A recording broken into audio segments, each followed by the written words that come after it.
I want to take a minute and talk a little bit about the Rosegate community. This is a densely populated residential community on the Route 9 corridor.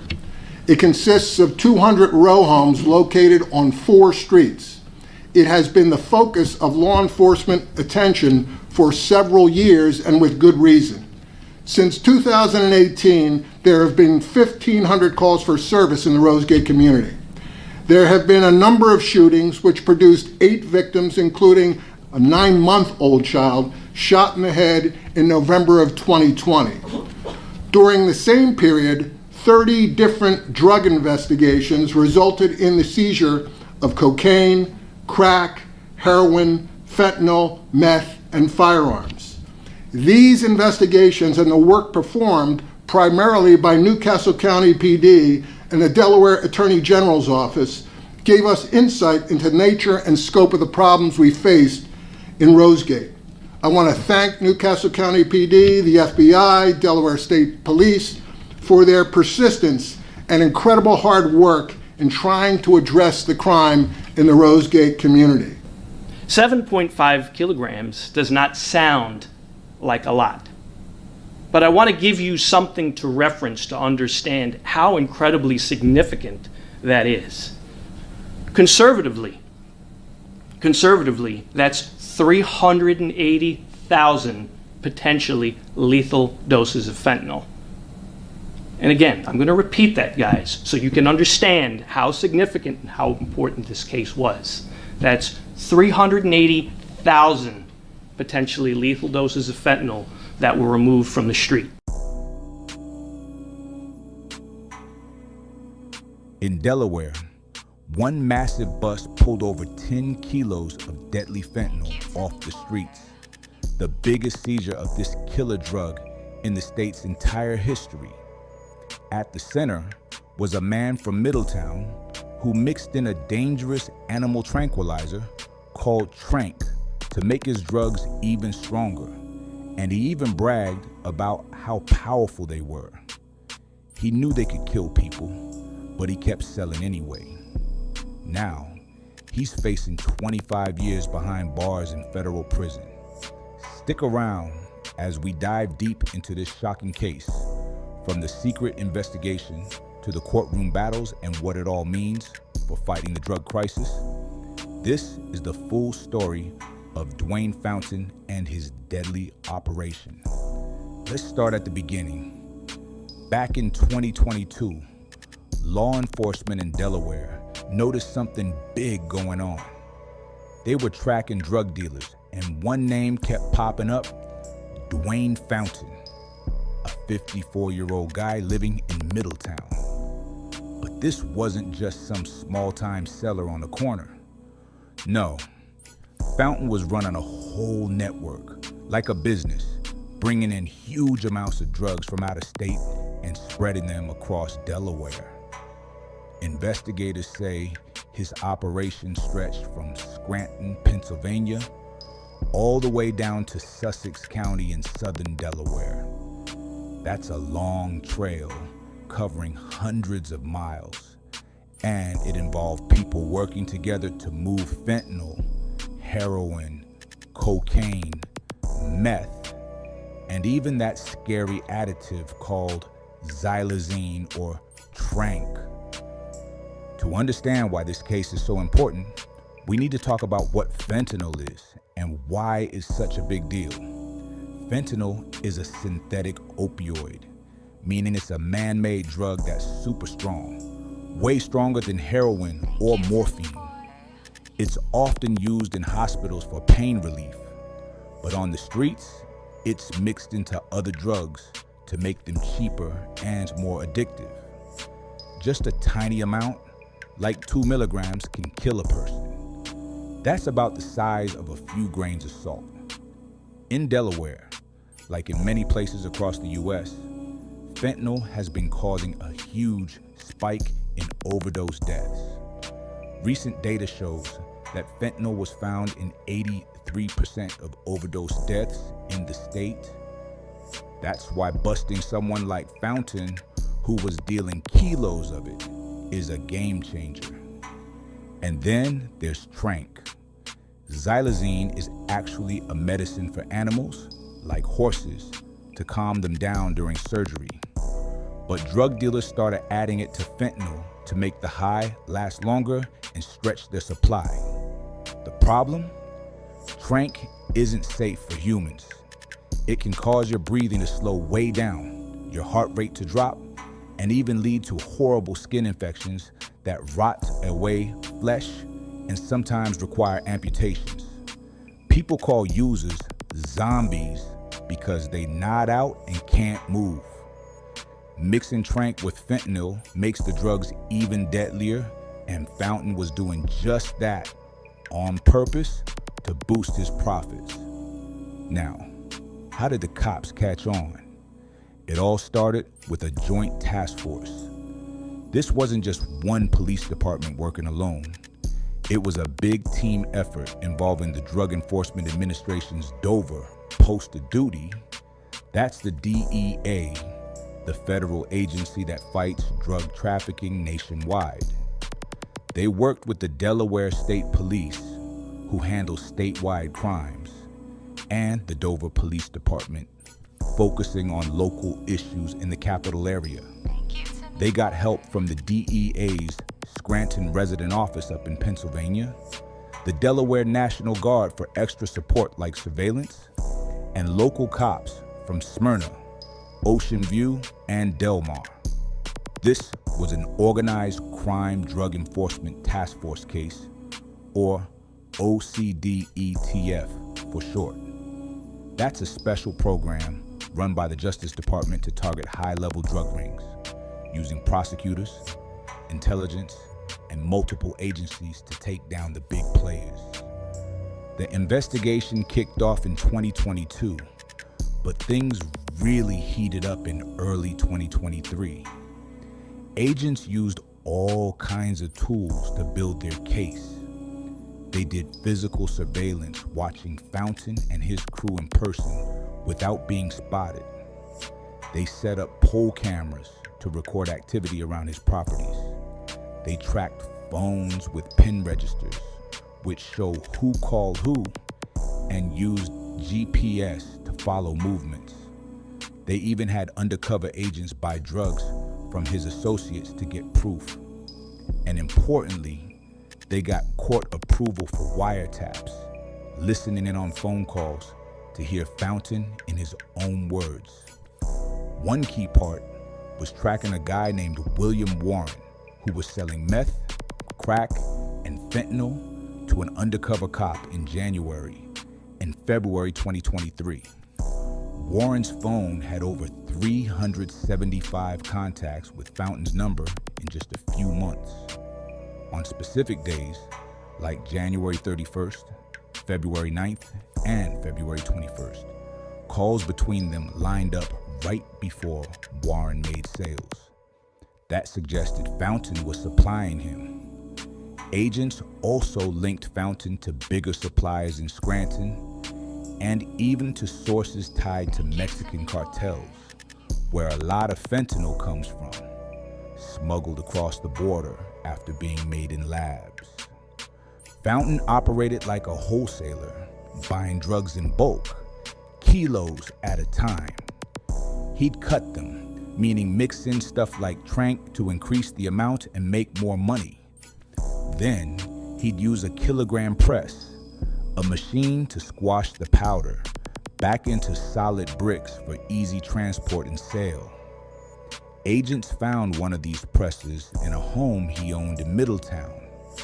He kept his stash in a rented apartment in Bear, Delaware, right in a normal neighborhood where families live.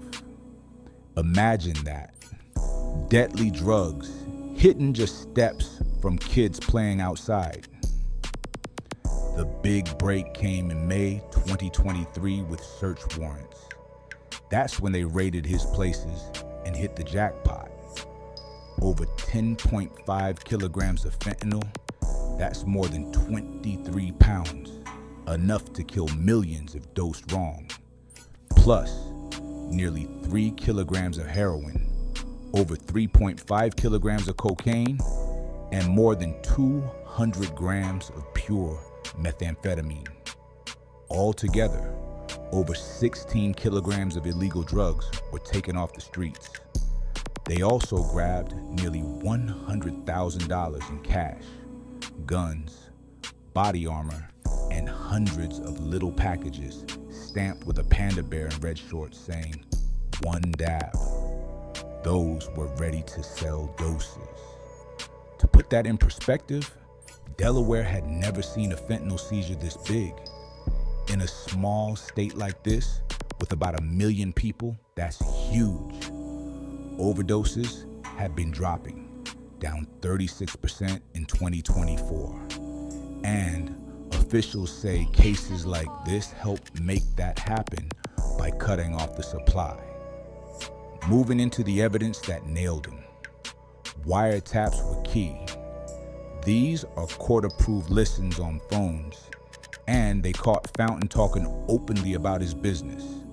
In one call, he said, "They said it's too strong. We all got some shat that can make a person die. You gotta know how to mix it right." He was admitting his drugs could kill, but he didn't care as long as he made money. He even asked suppliers for fentanyl, strong enough to kill an elephant. That's how reckless he was. Prosecutors also pointed out how he involved his family. He stored drugs in the apartment where his teenage son lived. That's putting his own kid at risk. And on calls, he coached another son on how to run parts of the operation, like a family business, but for poison. His cousin, Martin Fountain, was in on it too, along with Darrell Patton and William Warren. Those three pleaded guilty early and were waiting for sentences. The court fights were intense. Fountain's lawyers tried to suppress evidence, meaning throw it out, saying the wiretaps and searches weren't legal. For example, in one motion, he argued there wasn't probable cause for a wiretap on his phone because the affidavit, that's the sworn statement from, the agent didn't prove he was using it for crimes. He said it relied on old convictions and weak links, but the judge denied that, saying there was plenty of evidence from calls, surveillance, and drug sales lining up. Another motion was about searching his bare apartment.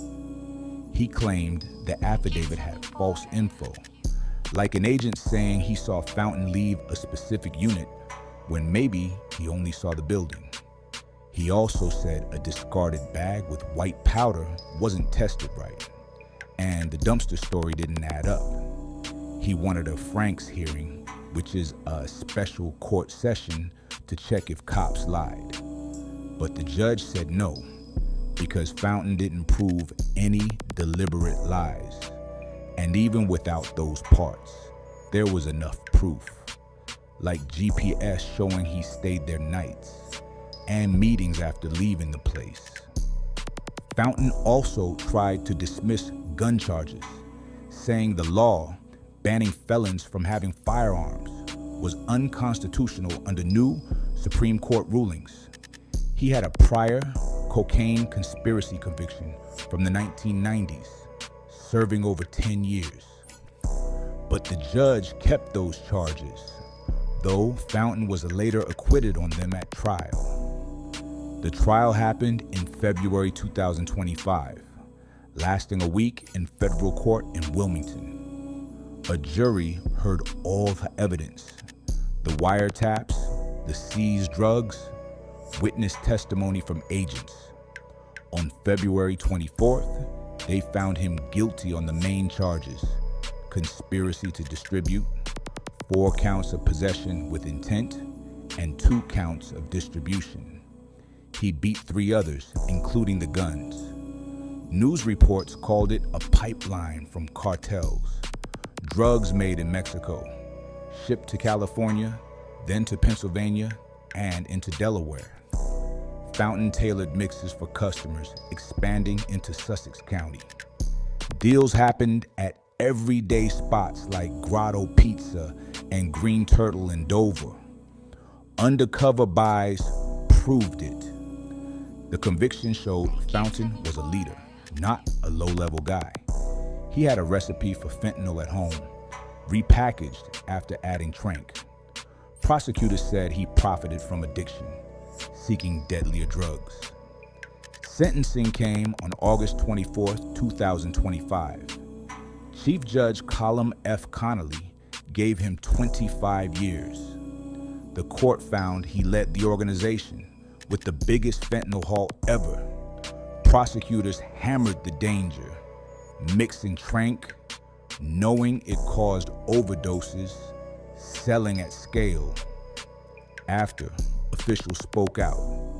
U.S. Attorney Julianne E. Murray said, "The defendant well knew the danger he was causing, both to his own family and to the public.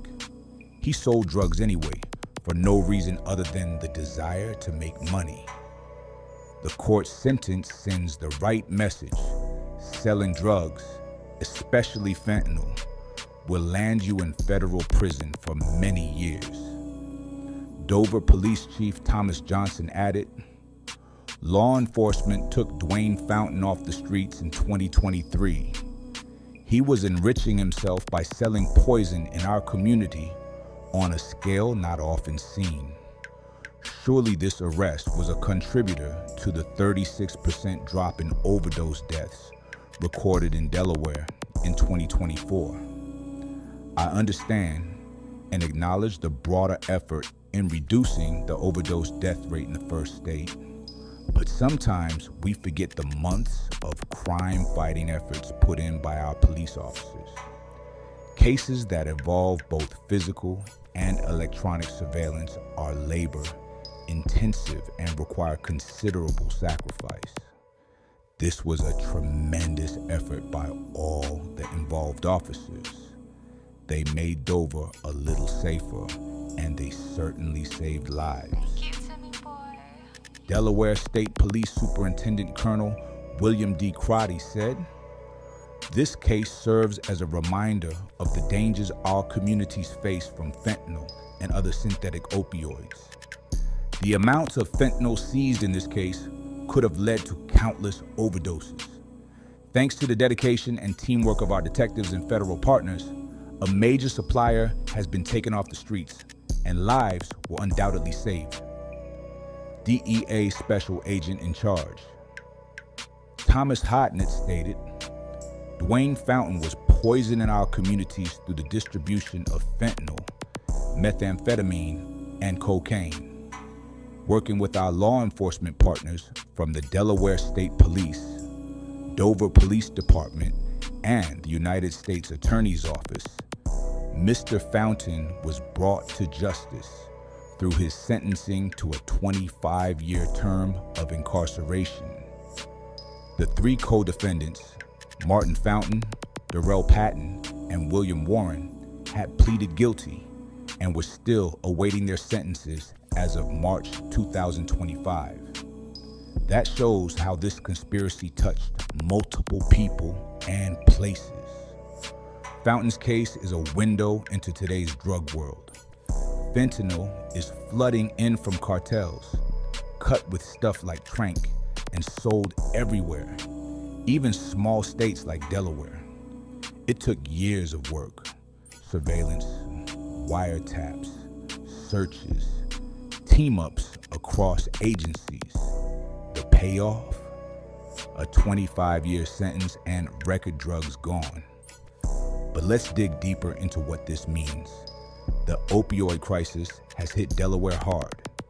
In recent years, hundreds die from overdoses annually, mostly from fentanyl. Seizing 10.5 kilos could prevent thousands of deaths, since 1 kilo can kill 500,000 people. Cases like this disrupt supply chains, but experts say it's not enough. We need education, treatment, and border security too. For communities, it's relief, but a warning. Fountain sold at restaurants, stashed near homes. It shows drugs are everywhere. The drop in overdoses, 36% in 2024, proves enforcement works, but the fight continues. Prosecutors like Assistant U.S. Attorneys Jennifer K. Welsh and Samuel S. Frey pushed hard, using OCDETF to target leaders. Defense lawyer Todd Fiore fought back, but couldn't beat the evidence. In the end, for Delaware, big trafficking gets big consequences. For victims' families, it's some justice. But the drugs are still out there. Stay vigilant. If you found this deep dive useful, tap subscribe. Stay safe and stay informed.